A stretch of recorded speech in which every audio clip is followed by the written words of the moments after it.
Hey everybody, this is Ghost with Blades and Blasters, another character generation tutorial. We're going to be doing the new Aliens RPG that was released not too long ago. I had to, we'll go ahead and put in a date for the release in the description of this video. It's pretty new. I believe it was late last year, early this year when it was released.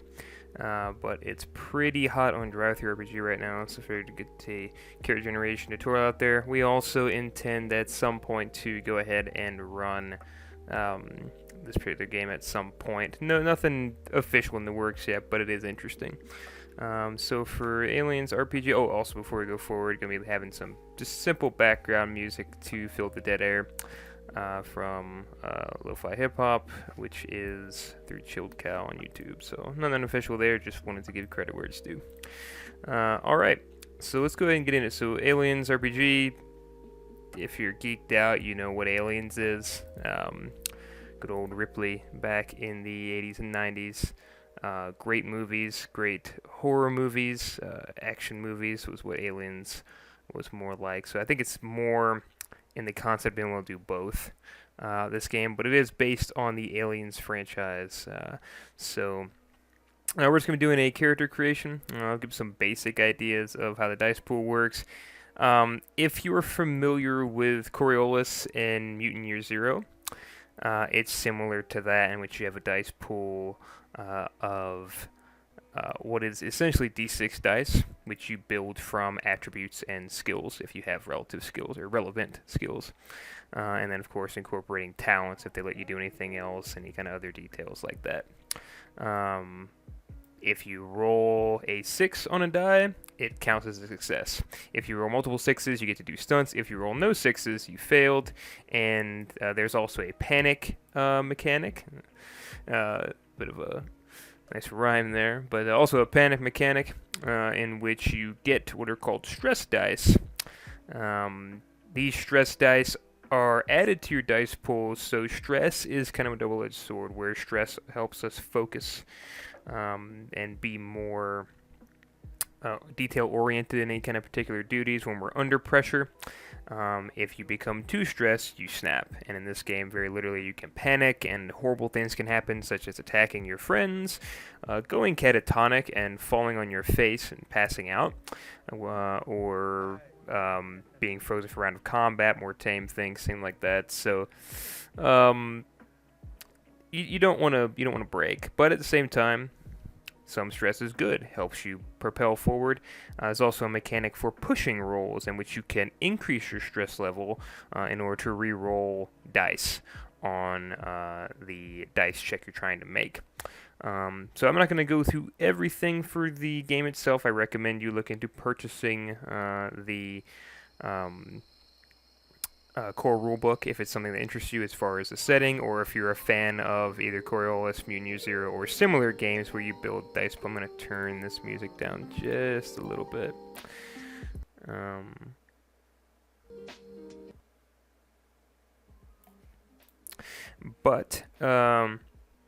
I'm not going to go too much further into that. We're going to jump right into it and go ahead and do our tutorial here. So character generation. We're going to start from the top. So first thing that you want to do is pick your career. Now I'm going to preface this in pretty much any character generation video I've ever done. What I would say is go with a character you want to play. That means something that you, anytime you're about to game, you look forward to playing this persona before you make them mechanically sound. So again, always emphasizing role play with the dice rolls, but you don't want to suck at what you're supposed to be good at either. So, I've looked at this a bit. I have an idea what I want to do. So here's some basics on how to create it. You choose your career. You spend points on your attributes. You spend points on your skills. You choose one career talent from a set of 3.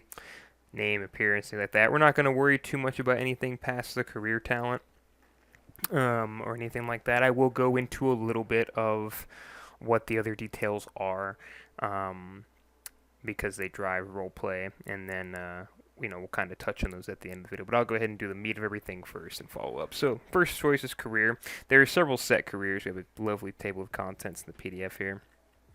So looking at this, I looked over, and you get some thematic choices. You got your Colonial Marines, They're your bruisers, your ballers. Colonial marshals, they are kind of law elements, sheriffs,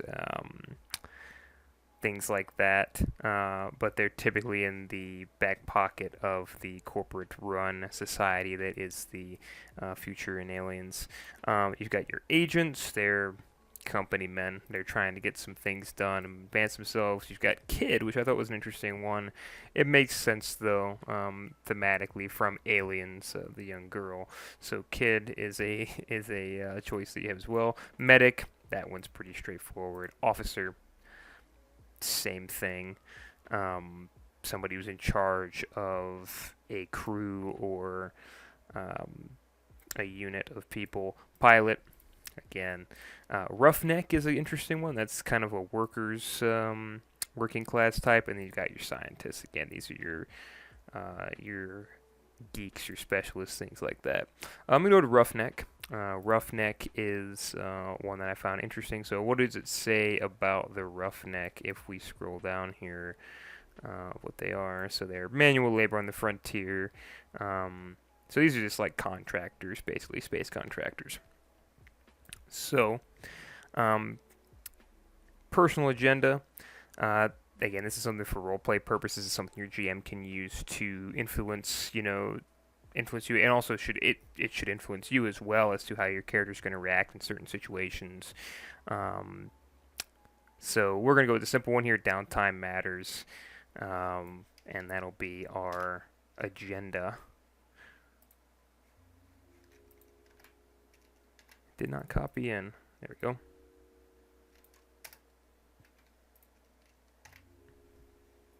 Perfect. Alright, and we'll go Roughneck. And then there's a relationship system. Again, we'll go over that later. Signature item. So signature item is important. It's of value to you. The reason this is important is because, one, again, thematic thing helps drive roleplay. You can put a backstory to why it's important to you.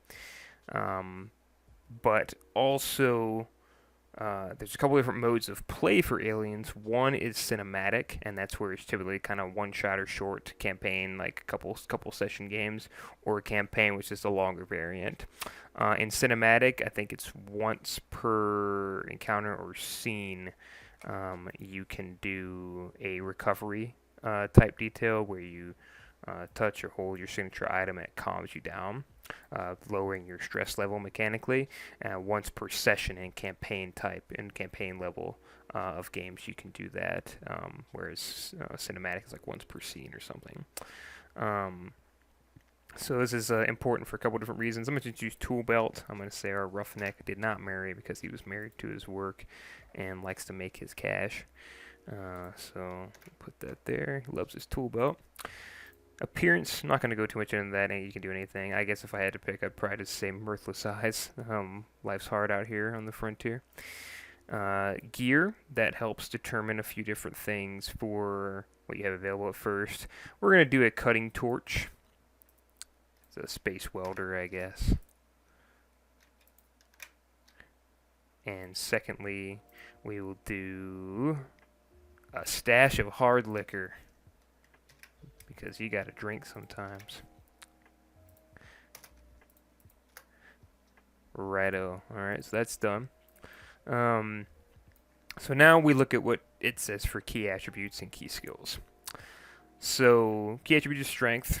Obviously, you work with mechanical stuff every day, and key skills are related to that because heavy machinery, stamina, and close combat are all strength related, and have some career talents to choose some. We're going to look at the attributes and how we're going to spend everything. So, core concepts, career, let's go back some. And again, it's great to have a table of contents, these kind of books. So, attributes. Your character has 4 attributes that indicate your basic physical and mental capabilities. Each from a scale of 1 to 5. This helps build your dice pool. There's a couple other factors that it has. So, we're going to go with starting attributes. When you create a player character for campaign play, you may distribute a total of 14 points. You may assign no less than 2 and no more than 4 to any attribute. So, we have to go at 2 in everything. So, let's just get that out of the way now. So for our attributes, where are those? Here.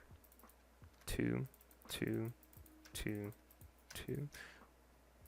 So 2, 4, 6, 8. That would leave us with 6 more to spend. So key attributes, I'm probably just going to go in here. Let me see. We're going to go 5 strength. So it's going to be 3 more. So 2, 5, 7, 9, 11. That means that we have 3 more to spend. I'm going to say pretty smart.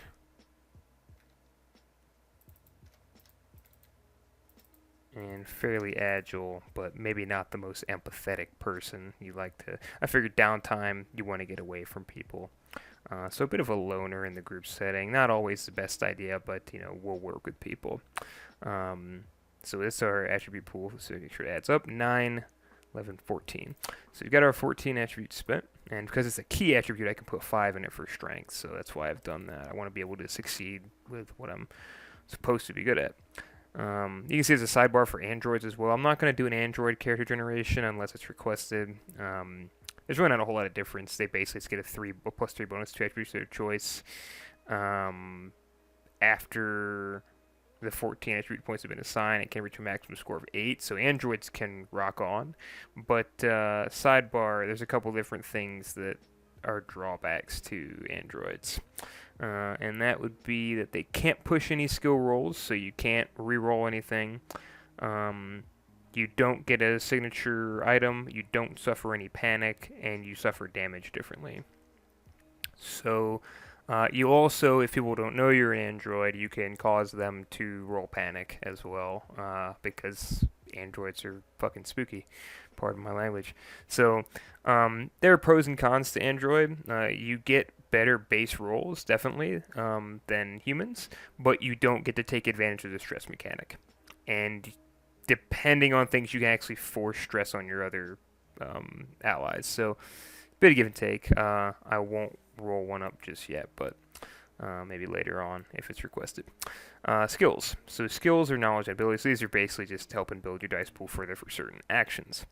If you remember, for a roughneck, as it can also see here, heavy machinery, stamina, and close combat are our skills.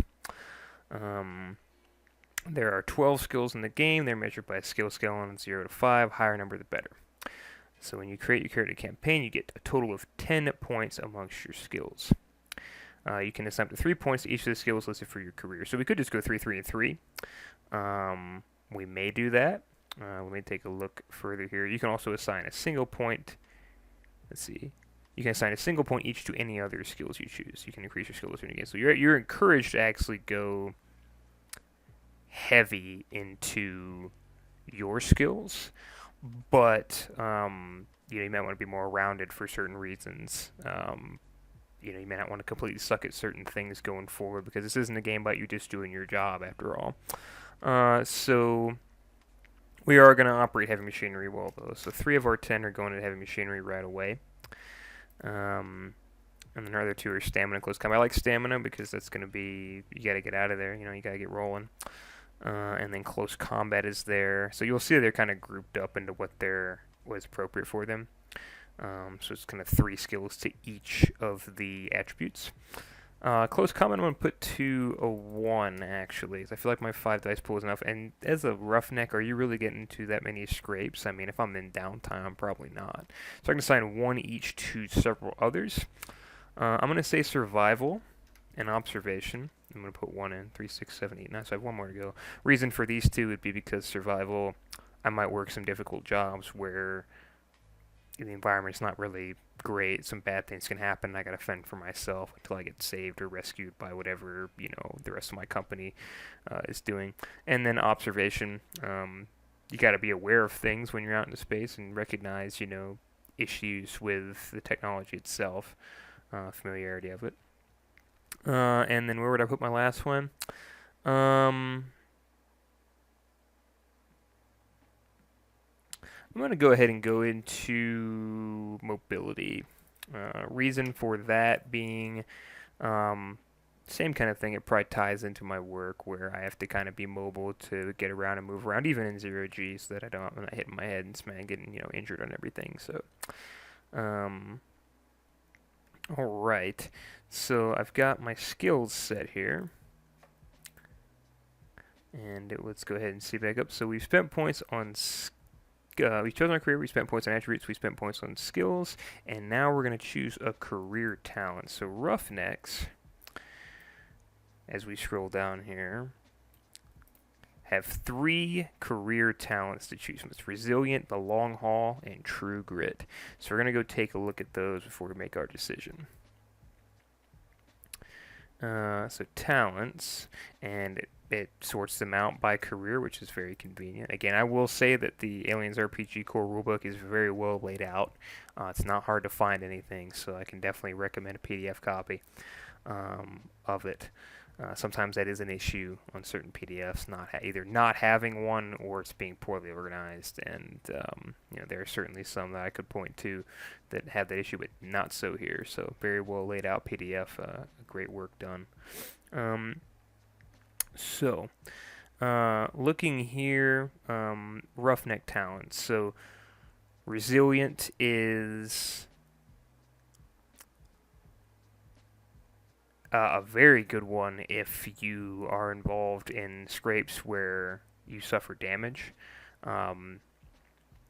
It allows you to roll for strength, which is attribute only, which our attribute is 5. So we'd roll 5 dice, and each success eliminates points of damage. And you can actually, if you get lucky, you can negate all damage depending on how much you take.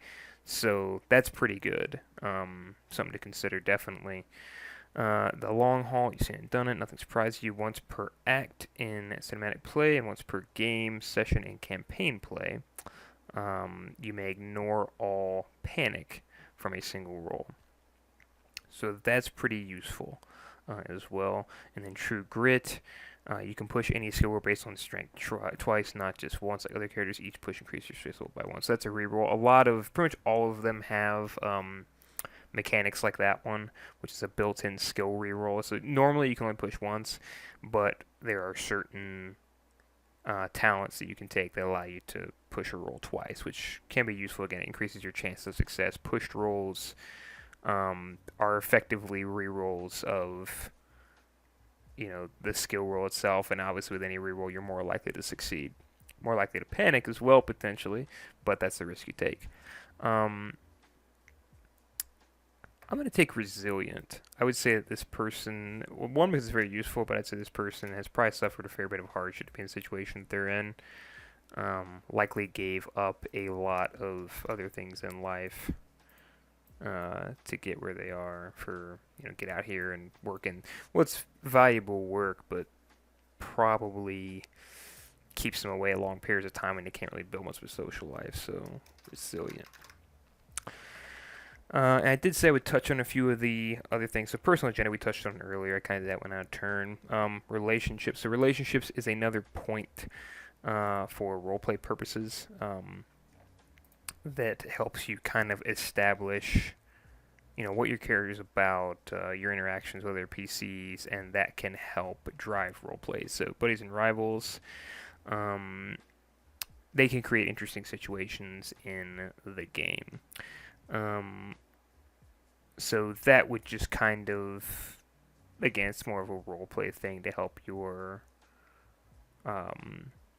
help drive the RP, and that's, again, anytime that's built into a game mechanically, it helps to create a more complete experience. Another thing we're going to sort out is health, because we have a strength score of 5. You start the game with a number of health points equal to your strength score, so I start with 5 health.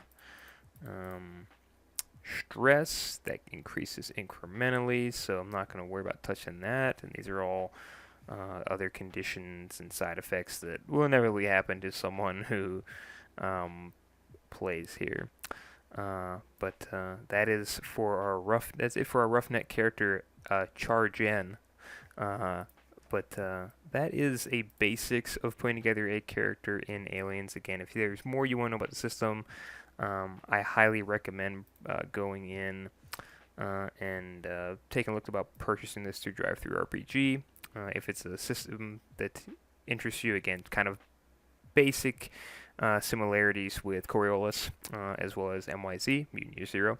So if you're into those kind of games, this may appeal to you as far as the dice. And then, of course, if you're a fan of the Alien setting, which again, that's a very influential setting, very powerful, and just cool universe that was built. It's been kind of marred recently, but still has its touch. Definitely something to look into. But that is it for me. So if you would like to see more character generation tutorials, videos, please go ahead and hit that like button and subscribe to Blades and Blasters. And we'll catch you on the flip side. Take care.